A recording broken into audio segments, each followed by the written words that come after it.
Welcome again. So friends, अब तक हमें बहुत मज़ा आया। आई होप आपको आया आया ना।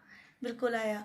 मज़ा किस बात का आएगा फ्रेंड्स? कुछ सेक्शंस आपको पता है, ये इनिशियल सेक्शंस है, बहुत टफ है ये। आपको अगर ये समझ में आ गए तो आप ये सोचिए जीएसटी में आप अपनी पकड़ बनाते चल रही है। सो आई होप आपको पसंद आए होंगे अब तक के जो सेक्शंस थे, लेक्चर्स थे। तो फ्रेंड्स, कौन कौन सेक्शंस हमने कवर किए हैं? Section number 7, 8, 9 of CGST act and after that 7, 8, 9 of IGST act. I hope आपको समझ में आया होगा, हाँ या ना। हमने एक सेक्शन 5 भी पढ़ा था आईजीएसटी एक्ट का, बिल्कुल पढ़ा था। तो फ्रेंड्स, हमने आरसीएम की कुछ सर्विसेज पढ़ी थी कि किसी किसी चीज़ में रिसिपेंट को टैक्स पे करना पड़ता है, तो वो कौन कौन से केसेस है। तो गुड्स की कैटेगरी थी। सर्विसेज की कुछ कैटेगरीज थी, बिल्कुल थी। तो हमने उसको इन डेप्थ नॉलेज ली है उसकी। आगे हम चलते हैं, आज अपनी क्लास को कंटिन्यू करते हैं। सो फ्रेंड्स, अगर हम आगे बढ़ते हैं तो हमें कुछ पॉइंट्स का ध्यान रखना चाहिए जो हमने ऑलरेडी पढ़ लिए हैं। अब उसको एक्सप्लेन करना है बस। Okay. Tax payable by the eco on notified services. Eco क्या चीज़ है friends? Electronic commerce operator. Eco Snapdeal वगैरह फ्रेंड्स। स्नैपडील, फ्लिपकार्ट मंगवाया होगा आपने सामान, पक्का होम शॉप 18 से मंगवाया होगा यार, बिल्कुल। Electronic commerce operator is any person who owns, operates, manages an electronic platform for supply of goods, services और बोथ। आप समझ रहे हो कुछ? बिल्कुल समझ रहे हैं। सो फ्रेंड्स, आप यहाँ लिख सकते हैं ईसीओ कौन होते हैं। ईसीओ होते हैं फ्रेंड्स, ईसीओ कौन होते हैं?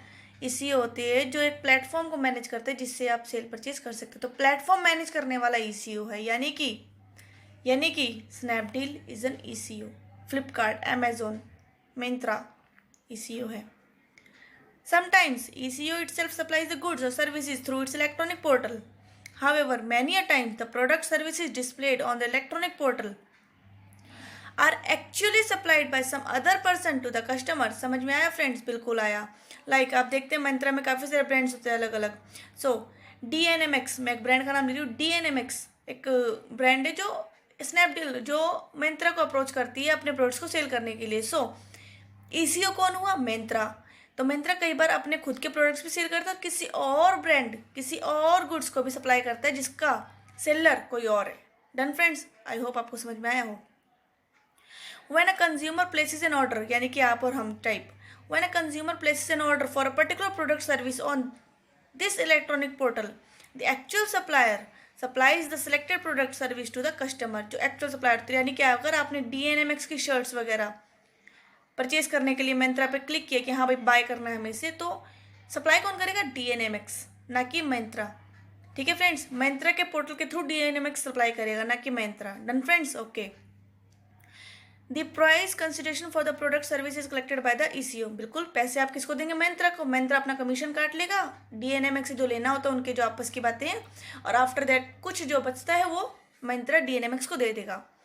Okay, the price consideration for the product service is collected by the ECO from the consumer and passed on to the actual supplier after the reduction of commission. मैंने आपको बता दिया। The government may notify specific categories of services the tax on supplies of which shall be paid by the electronic commerce operator. ठीक है friends, government notify कर सकती है tax के regarding if such services are supplied through it. अगर कोई services आपको ECO के थ्रू आपके पास आ रही है तो उस पर जो टैक्सेस है वो गवर्नमेंट नोटिफाई कर सकती है।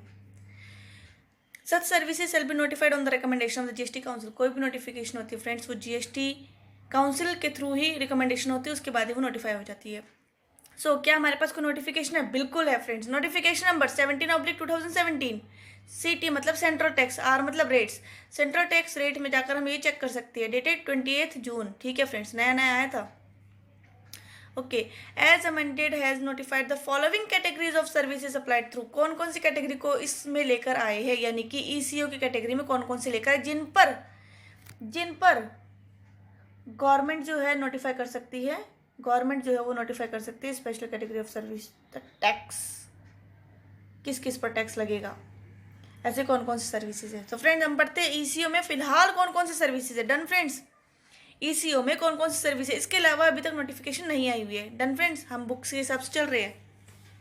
Okay, services by way of transportation of passengers, services by way of transportation of passengers by a radio taxi motor cab, maxi cab and motorcycle. आपको इसे देख के कुछ याद आ रहा है? आप यहाँ लिखिए friends, Ola Uber. I hope आपको समझ में आया होगा। ओला उबर, यस बिल्कुल आया है। Services by way of transportation of passenger by radio taxi motor. अब हमें radio taxi, motor cab, maxi cab and motorcycle को पढ़ना है। सो फ्रेंड्स, हम बाकी चीज़ें छोड़कर पहले इनको डिफाइन कैसे किया गया वो पढ़ते हैं। Radio taxi means a taxi including a radio cab. Done friends, radio cab by whatever name called which is in two-way radio communication with a central control office and is enabled for tracking using GPS और GPRS। आपको समझ में आया होगा, GPS positioning system, कि कहाँ पर आपकी पोजीशन है, अभी आप कहाँ पर स्टे कर रहे हैं या फिर कहाँ से चल रहे हैं आप, तो GPS होना चाहिए, उसे रेडियो टैक्सी कहते हैं। टू वे कम्युनिकेशन होता है रेडियो टैक्सी में, मतलब आपकी बात कोई सुन भी ले और आपको सुनने में भी आए। Done friends. Maxi cab, okay पढ़ना ही भी, means any motor vehicle constructed और adapted to carry more than 6 passengers. Friends, more than 6 passengers but not more than 12 passengers. हम इसको इनोवा एग्जाम्पल की तरह से ले सकते हैं कि मैक्सी कैब में हम इनोवा को फिट कर सकते हैं, बिल्कुल कर सकते हैं। Excluding the driver for hire और रिवॉर्ड। डन फ्रेंड्स, ओके है। तो 6 से लेकर 12 तक के पैसेंजर्स आते हैं इसमें, ओके। आगे पढ़ते हैं। Motor cab means any motor vehicle constructed और adapted to carry not more than 6 passengers excluding the driver. Not more than, आप इसमें कोई भी छोटी स्विफ्ट डिज़ायर वगैरह ले सकते हैं, कोई भी स्विफ्ट डिज़ायर वगैरह ले सकते हैं। यानी कि ओला उबर के पास इनोवा भी होती है, स्विफ्ट डिज़ायर भी होती है, ऑल्टो भी होती है। आई होप आपको पता है, ये सब पता है, बिल्कुल पता है। Motor car, motor cab, maxi cab और motor car means any motor vehicle other than a transport vehicle. Transport vehicle नहीं होनी चाहिए, यानी कि ट्रक वगैरह नहीं होगा। डन। ओमनी बस भी नहीं होगा, यानी कि जो ट्रैवलर वगैरह है, बिल्कुल सही है जी। रोड रोलर भी नहीं होगा, ट्रैक्टर भी नहीं होगा, मोटरसाइकिल भी नहीं है और इनवैलिड कैरीज भी नहीं है। तो मीन्स एनी मोटर व्हीकल, कोई भी मोटर व्हीकल चलेगा। मोटर कार क्या होगा, कोई मोटर व्हीकल चलेगा, लेकिन ये सब नहीं चलेंगे। सो आई होप फ्रेंड्स ये आपको समझ में आया हो, छोटे मोटे मीनिंग से वरीस आइटम्स। सो फ्रेंड्स, हम अगर ECO की बात करते हैं, हमें पहला क्या समझ में आता है, ECO में कौन सी सर्विसेज टैक्सेबल हो गई? पहला ओला उबर टाइप, यानी कि motor cab, maxi cab, radio taxi और मोटरसाइकिल में जो भी आप ट्रांसपोर्टेशन दे रहे, किसको दे रहे हो फ्रेंड्स? आई होप आपको समझ में आया है। Second, services by way of providing accommodation in hotels. आपको समझ में आ रहा होगा फ्रेंड्स, ओयो रूम्स। अब तो ये बहुत फेमस है, ओयो रूम्स, ठीक है जी, आपको समझ में आ रहा है। Okay, services by way of providing accommodation in hotels, inns, guest house, clubs, campsites, ठीक है फ्रेंड्स, और other commercial places mean for residential और lodging purposes except where the person supplying such services through electronic commerce operator is liable for registration. ध्यान से friends, ये आप note down कीजिए please.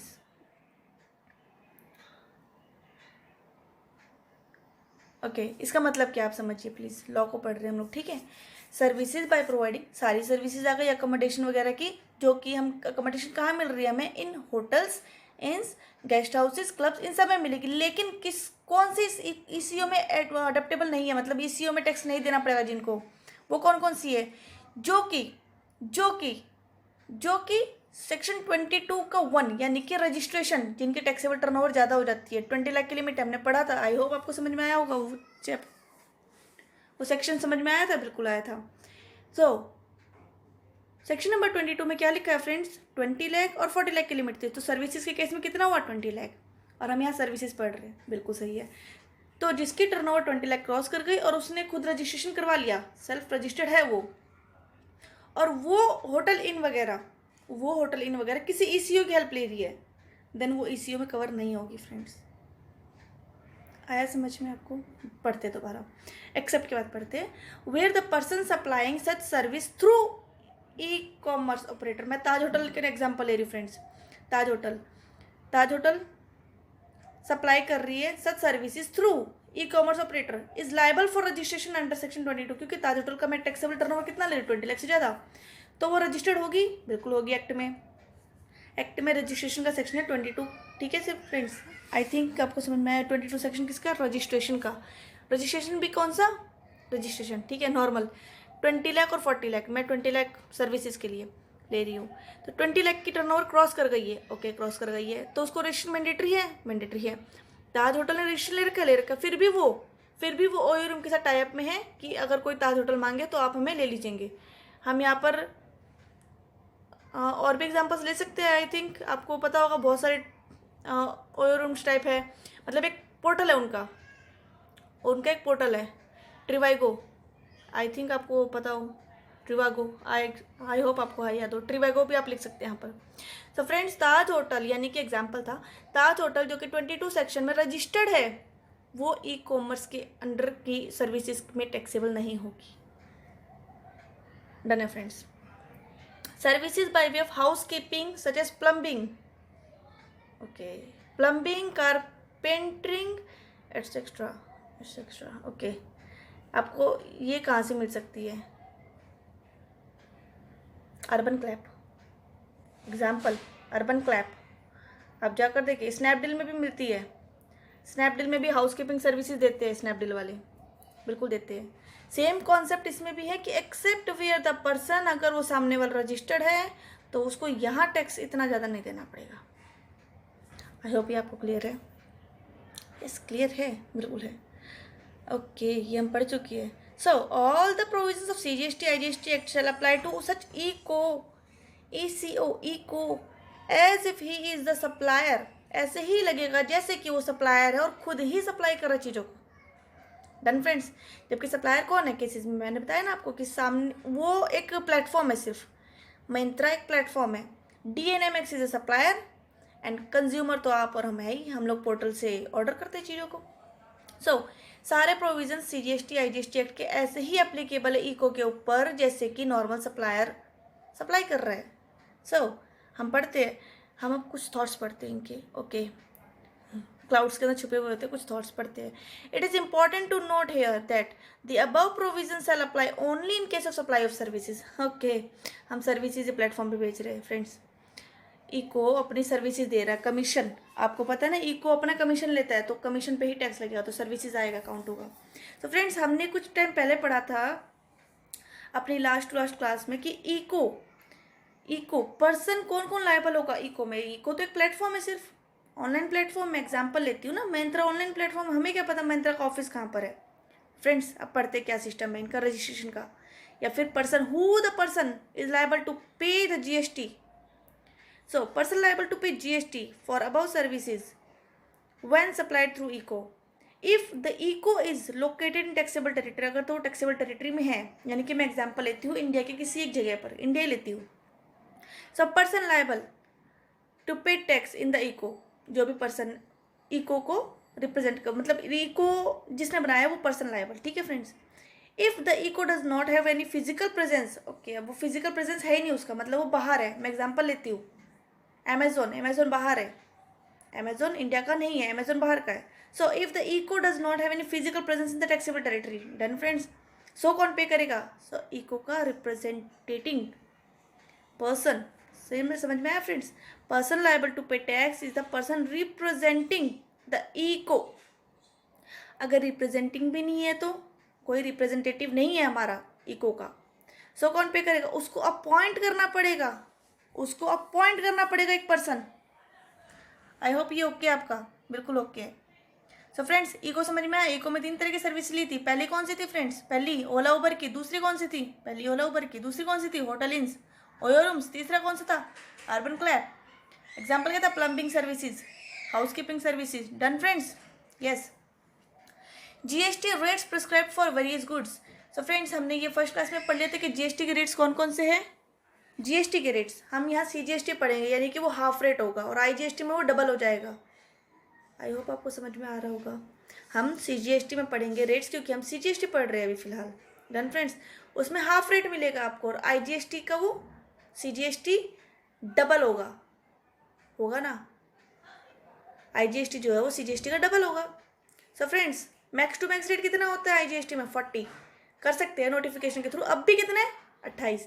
CGST में कितना है? 14 मैक्सिमम रेट। सो फ्रेंड्स अलग अलग रेट है, 0.125%, 1.5%, 2.5%, आपको पता ही तो। With regard to IGST broadly 6 rates have been notified in 6 schedules. So friends 6 schedules में 6 रेट्स नोटिफाई हुए।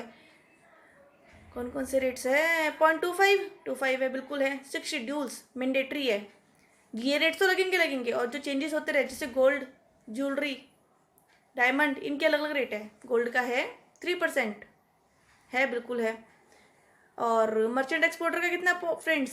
0.1%। ओके, वो यहाँ पर नहीं है, ठीक है फ्रेंड्स। 0.25 डन है, 3% डन है, 5 ये कौन सा? CGST एक्ट का।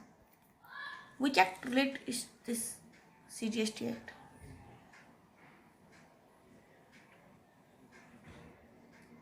Okay okay, for certain specified goods nil rate of tax has been notify हो चुकी है। In order to determine the rate applicable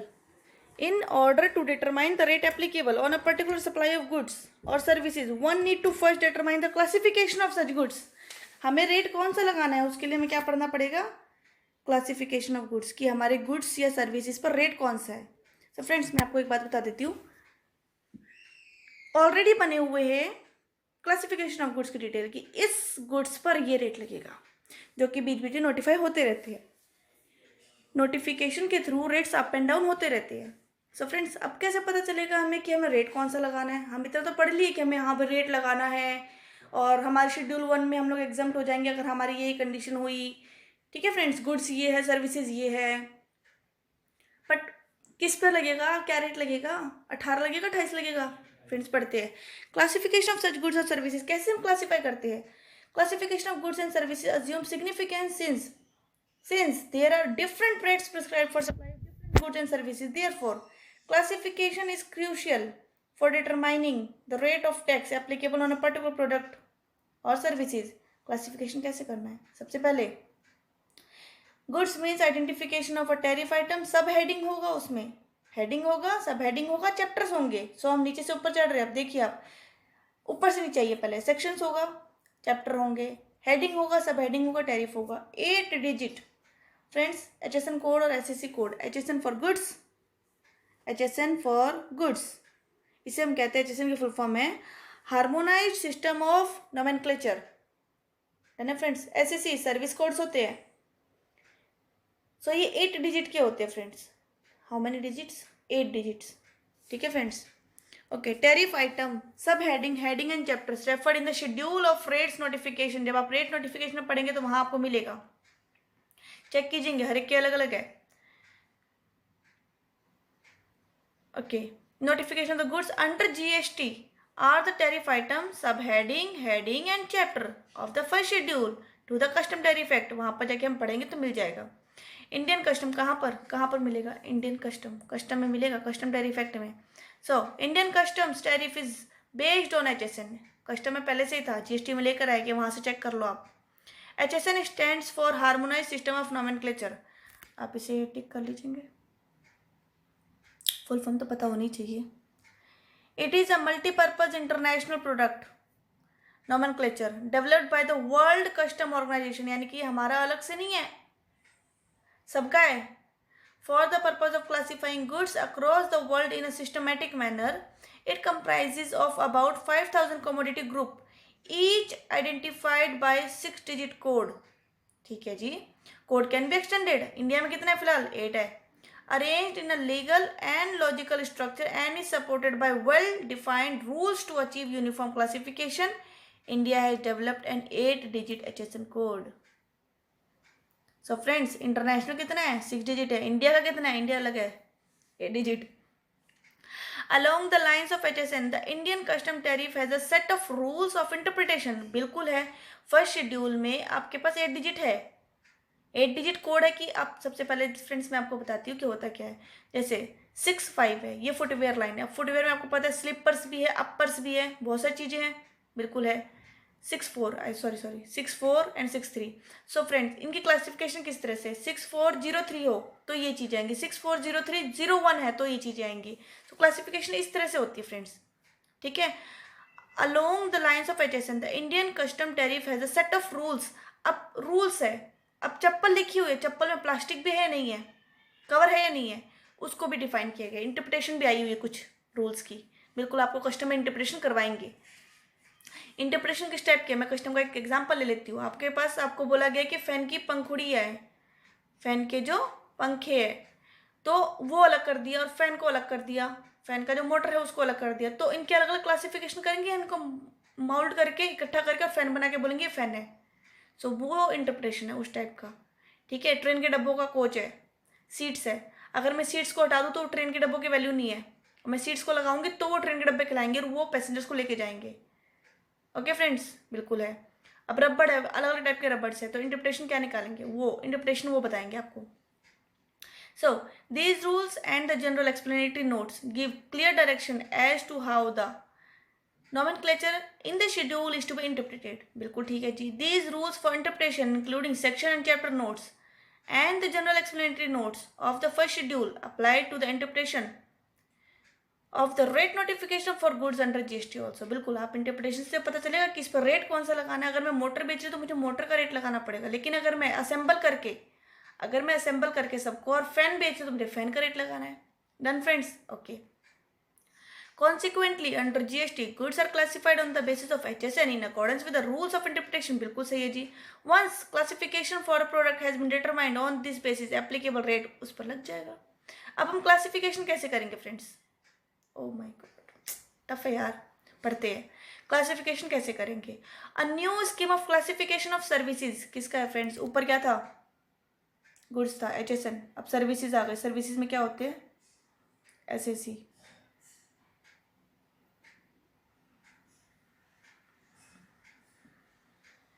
I hope समझ में आ रहा होगा। New scheme, okay, has been derived under GST। It is a modified version of United Nations central product classification. Under this scheme, the services of various description have been classified under various sections, headings and groups. Chapter 99 has been assigned for services. मैं example लेती हूँ। Footwear का क्या था friends? अगर मैं सिर्फ footwear की बात करूँ, सो गुड्स में मैं एग्जाम्पल लेती हूँ फुटवेयर का। फुटवेयर में क्या था? 63 एंड 64 से स्टार्ट है। ठीक है फ्रेंड्स, सर्विसेज में ये ऑलवेज 99 से स्टार्ट होगा। सर्विसेज में ये ऑलवेज 99 से स्टार्ट होगा, बिल्कुल होगा। Section construction services, section construction services 5, section 5 construction services, section 6 distributive trade services, accommodation, food and beverages, बिल्कुल है। 7 है फाइनेंशियल का। 8 ये आपको याद नहीं करना फ्रेंड्स, बिल्कुल भी नहीं करना। ओके, ये आपको ऊपर से आ गया, बिल्कुल मैं बताती हूँ, नॉर्मल सी बात है, आप याद करो। HSN गुड्स के लिए है, SSC सर्विसेज के लिए। कस्टम में जाकर इनको डिफाइन किया मिलेगा।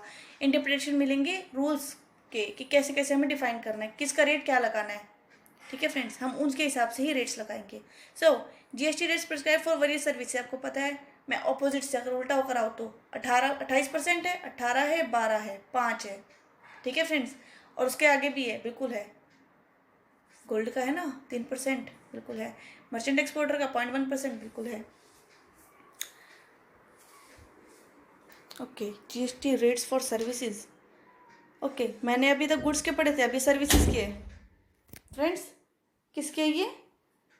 ये है अब सर्विसेज के। सर्विसेज में सिर्फ वो इतने ही है, 4, 5, 12, 18, 28, बस 4 रेट्स है ओनली, इसमें ओनली 4 रेट्स है। डन फ्रेंड्स, बॉक्स में कुछ दिया, हम इसको पढ़ते एक बार। Services of gambling friends, services of gambling schedule 3 में बाहर था, याद कीजिए। एक्शनेबल क्लेम,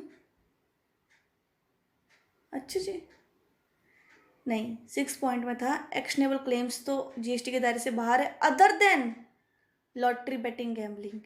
सो फ्रेंड्स, गैम्बलिंग पे रेट है, बिल्कुल है, पढ़िए अब। Services of gambling, services by way of admission to entertainment events, access to amusement facilities, any sporting events such as IPL and the like, services by way of admission to amusement parks including theme parks, water parks, joy riders, merry-go-rounds, merry karting and ballet. attract the highest rate of 28%. I hope entertainment की चीज़ें समझ में आई होंगी। Done friends, बिल्कुल। Local हुआ तो CORS और interstate services हुई तो IGST। A number of services are subject to the lowest rate 5%। होते हैं, बिल्कुल होते हैं। For instance GTA services is taxed, हमने ऊपर पढ़ा था लास्ट क्लास में, क्या 5%, सब्जेक्ट टू द कंडीशन कि वो सामने से 12% नहीं लगा कर दे रहा है। ठीक है फ्रेंड्स, वो ITC नहीं लेगा, सब्जेक्ट टू द कंडीशन वो ITC नहीं लेगा। Credit of ITC charge on goods services used in supplying said service has not been taken. Similarly, tax rate for restaurant services 5% without any ITC। I think आपको यहाँ पर 3-4 चीज़ें मिल गई हैं, तो हम उसको लेके चलते हैं। रेस्टोरेंट की सर्विसेज पे रेट कितना है? 5%। ओके, एंटरटेनमेंट की सर्विसेज पर कितना है? 28%। और एक GTA पढ़ा था हमने, GTA 5%। एग्जाम्पल क्या था GTA का? कंडीशन। एग्जाम्पल नहीं, कंडीशन क्या थी?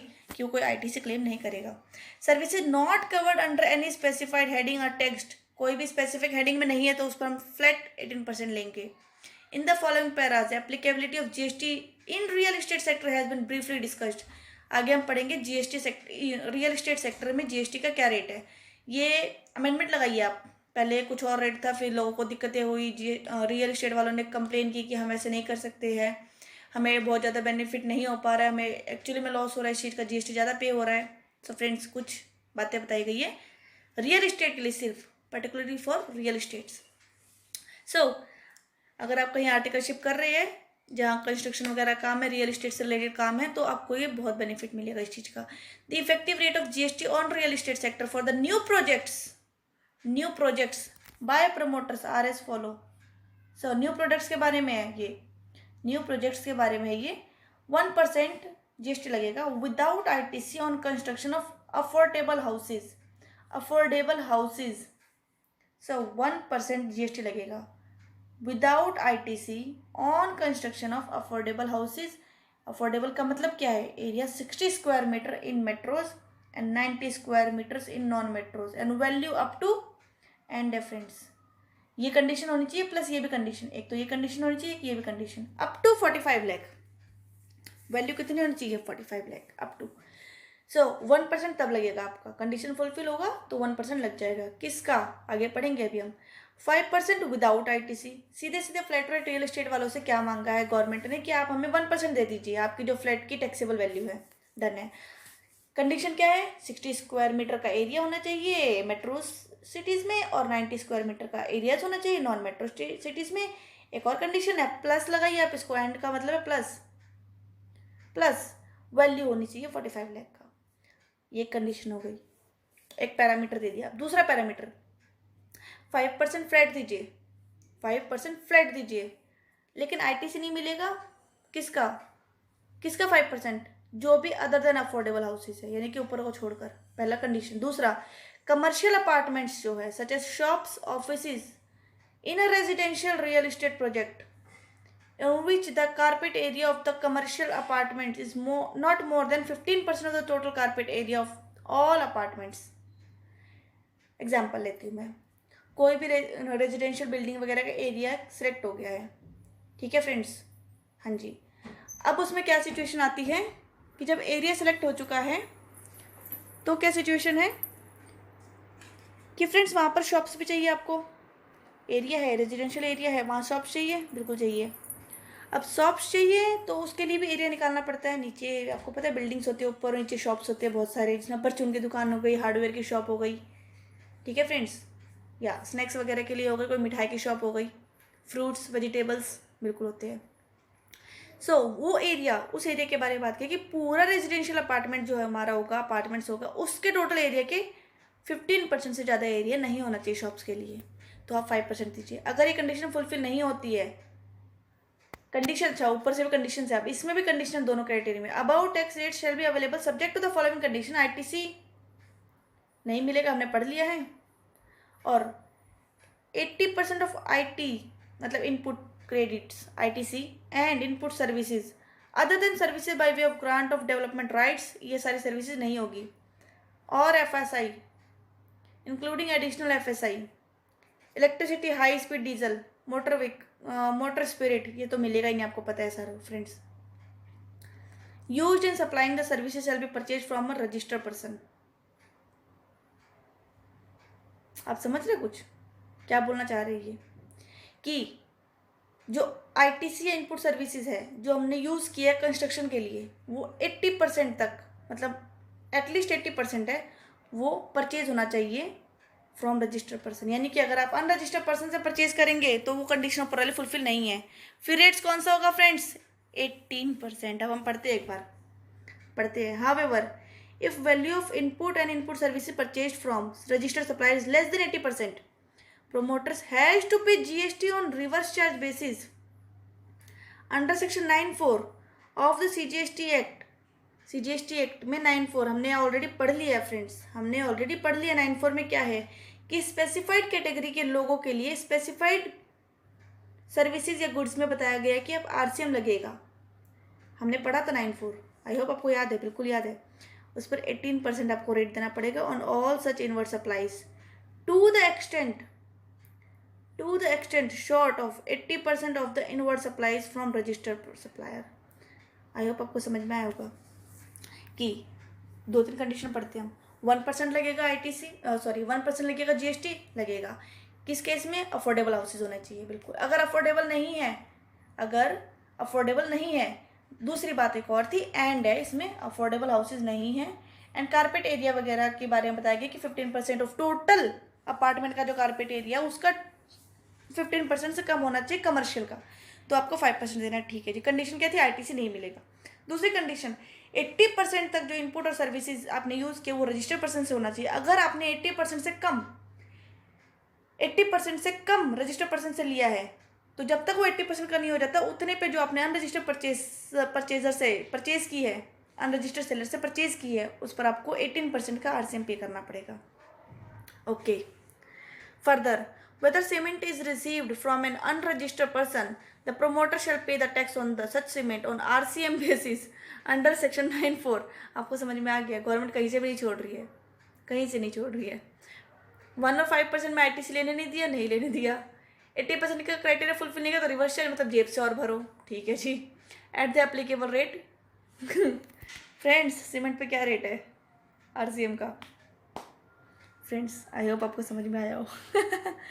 गवर्नमेंट नहीं छोड़ता कहीं से भी। Moreover, GST on capital goods shall be paid by the promoter on reverse charge basis under 9(4)। Okay, ये भी एक और बर्डन आ गया। एप्लीकेबल रेट के हिसाब से आप GST दे दो। एप्लीकेबल रेट नोटिफिकेशन आई थी इस दिन पर, आप देखेंगे। तो फ्रेंड्स, आई होप आपको ये क्लियर हुआ हो। कुल मिलाकर गवर्नमेंट ने कहीं नहीं छोड़ना। अभी तक हमने क्या पढ़ लिया, हम एक गो थ्रू करते हैं। हल्का से गो थ्रू आपको जरूर करना चाहिए, बिल्कुल करना चाहिए। अरे बहुत कुछ पढ़ लिया यार हमने सबसे पहले इको पढ़ा। इको में 3 टाइप के बंदे थे। 3 टाइप के बंदे कौन से थे? ओला, उबर थे, ओयो रूम्स थे, अर्बन क्लैब थे। ये तीनों सर्विसेज देंगी, बिल्कुल देंगी। 2 केसेस में रजिस्टर्ड अगर सामने वाला पर्सन है तो उसको ECO में नहीं लिया गया, यानी कि कमीशन पर भी टैक्स नहीं लगेगा है। ठीक है जी। एक तो ओयो रूम्स वाले, एक अर्बन क्लैब वाले। कुछ डेफिनेशंस, वेरियस आइटम्स के मीनिंग्स पढ़े थे। Radio taxi, maxi cab, motor cab, motor car. ठीक है जी फ्रेंड्स। ओके, इको नहीं है। इको अगर टैक्सेबल टेरिटरी में है तो इको खुद पे करेगा, नहीं है तो रिप्रेजेंटेटिव पे करेगा। रिप्रेजेंटेटिव भी नहीं है तो उसको पर्सन अपॉइंट करना पड़ेगा। GST के अलग अलग रेट्स है। गुड्स के अलग थे, HSN अलग थे, और सर्विसेज के अलग HSN थे। सर्विसेज में सिर्फ 5, 12, 18 और 28 रेट्स थे, बिल्कुल ठीक है। Okay, classification of service centre, SSC कहते हैं हम इसको, उसको HSN कहते थे। गुड्स के रिगार्डिंग सर्विसेज के रेट्स बताए गए हैं। अलग अलग रेट हमें अभी पता है। एंटरटेनमेंट है तो 28% है। छोटी मोटी बातें याद करके चलिए फ्रेंड्स। एंटरटेनमेंट है तो 28% है। GT तो 5% है। 5% में कंडीशन क्या थी? ITC आपको नहीं मिलेगा। और अगर रेस्टोरेंट की सर्विस तो भी 5% है। ओके, कोई भी कहीं भी कवर नहीं हो रहा तो स्पेसिफिक एक जनरल ले लिया गया कि 18% आप लगा दो। ठीक है जी। GST rates for real estate में 1% विदाउट ITC, 1% विदाउट ITC। ठीक है जी, मिलेगा, लेकिन अफोर्डेबल हाउसेस होने चाहिए। अफोर्डेबल का मतलब क्या है? एरिया 60 स्क्वायर मीटर में होने चाहिए मेट्रो सिटीज़ में, otherwise 90 square metre non metro. Plus एक कंडीशन और थी, वैल्यू जो है उसकी 45 लाख से कम होनी चाहिए। डन है। 5%। ठीक है friends, 5% without ITC is applicable on construction. Without ITC, ठीक है जी। पहली बात तो क्या है? अफोर्डेबल नहीं होने चाहिए, यानी कि नॉन अफोर्डेबल। ठीक है जी। अफोर्डेबल मतलब 60 से ज़्यादा होना चाहिए। ठीक है जी। ओके, और 90 से भी ज़्यादा होना चाहिए। दूसरा क्या है इसमें? एंड एग्जाम्पल में एग्जाम्पल नहीं सॉरी, एक्ट में एंड अपार्टमेंट में जो एरियाज है और इनके कारपेट एरिया बताया गया कि जो टोटल अपार्टमेंट का कारपेट एरिया उसका 15% से कम होना चाहिए, किसके लिए, कमर्शियल के लिए। देन आपको ये जो रेट है, बेसिक रेट है जो 5% का, तो आपको मिल जाएगा, आप इजीली इतना पे कीजिए और बच जाइए। कंडीशन क्या होगा, आरटीसी नहीं मिलेगा, लेकिन एक और कंडीशन है। एक और कंडीशन क्या चीज़ है कि 80% ऑफ इनपुट और इनपुट सर्विसेज जो आपने बनाने के लिए लिया है वो आपने परचेज किया होना चाहिए, वो आपने परचेज किया हुआ होना चाहिए रजिस्टर्ड पर्सन से। लेकिन फ्रेंड्स आप एक चीज़ और पढ़िएंगे कि ये वाले पॉइंट्स जरूर पढ़िएंगे। इसमें क्या बताया गया कि 80% ऑफ इनपुट सर्विसेज आपको रजिस्टर्ड पर्सन से लेना है, लेकिन अदर देन यानी कि ये सर्विस ऐसे ही आप अनरजिस्टर्ड से भी लेंगे तो भी चलेगा। एग्जाम्पल नहीं, act. Other than service by way of grant of development right, ये अनरजिस्टर्ड से ले लीजिए। Long term lease of land unregistered से ले लीजिए, ओके। और सलामी प्रीमियम डेवलपमेंट ये अलग, और एफएसआई यानी कि पेट्रोलियम वगैरह वगैरह ये आप अनरजिस्टर्ड से ले लीजिए, कोई इशू नहीं है। अगर आपने 80% से कम 80% मतलब 80% से कम अगर आपने रजिस्टर से लिया तो अप टू 80% हम उसको लेकर आएंगे वैल्यू को। और वहाँ ये एग्जाम्पल लेती हूँ मैं, एग्जाम्पल में पढ़ते हैं अब हम। एग्जाम्पल है कि लेट सपोज 70% हमने जो इनपुट और इनपुट सर्विसेज लिए वो रजिस्टर से लिए, यानी कि 10% बचा है, तो वो 10% हमारा जो भी बचा है 80% होने तक 10% जितना भी हम उस पर 94 की तरफ से आरसीएम लगाएंगे। आरसीएम भी कौन सा रेट है, 18%। दूसरी बात, सीमेंट होगा, अगर हमने अनरजिस्टर्ड से परचेज किया तो क्या होगा, सीमेंट 28%, ठीक है जी। और कैपिटल गुड्स पर भी आरसीएम लगेगा 94 की वजह से, बिल्कुल लगेगा। और उस पर रेट क्या है, डेटेड 29/3/2019 को आया था एक नोटिफिकेशन, हम वो पढ़ेंगे अपनी नेक्स्ट क्लास में और उसमें रेट बताएंगे। बिल्कुल फ्रेंड्स, आई होप आपको ये यहाँ तक समझ में आया होगा। ये छोटी मोटी बातें थी लेकिन बहुत बेनिफिशियल थी। तो फ्रेंड्स हम section number 10 composition scheme next class के लिए छोड़ते हैं। आज के लिए इतना बहुत है, अलग टॉपिक था ना, बिल्कुल। अब मुझे ये बताना था आपको, मैंने आपको बताया कि आपको पढ़ना सिखाएंगे, चार्ट बताएंगे। नेक्स्ट क्लास में मैं उसको डिस्क्रिप्शन में अपलोड कर दूंगी चार्ट को, और बताऊंगी भी कि हमें पढ़ना कैसे और हमें लिखना कैसे, याद कैसे रखना है, मेमोरी कैसे हमें स्ट्रॉन्ग करनी है अपनी। सो फ्रेंड्स अगले क्लास में हम पढ़ेंगे कॉम्पोजिशन लेवी और अपनी थोड़ी मोटी छोटी मोटी और बातें कंप्लीट करेंगे। तब तक के लिए आप इतनी रीडिंग कीजिए। आई होप आपको ये चीज़ें समझ में आई होंगी। आइए, बिल्कुल आइए फ्रेंड्स। तो फ्रेंड्स मिलते हैं अब नेक्स्ट क्लास में, तब तक के लिए टाटा बाय बाय और पढ़ते रहिए। Bye friends.